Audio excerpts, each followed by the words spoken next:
In front of me is Infinix Note 40 Pro Plus, and today I would like to show you how you can enable suggestion strip at the top of your Gboard. Begin by launching Settings and scrolling all the way down to tap on System. Then select Languages and Input, On-Screen Keyboard and Gboard.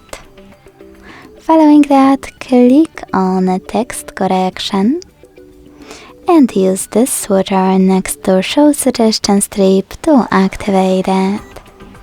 So when I go back, as you can see, mine was successfully enabled.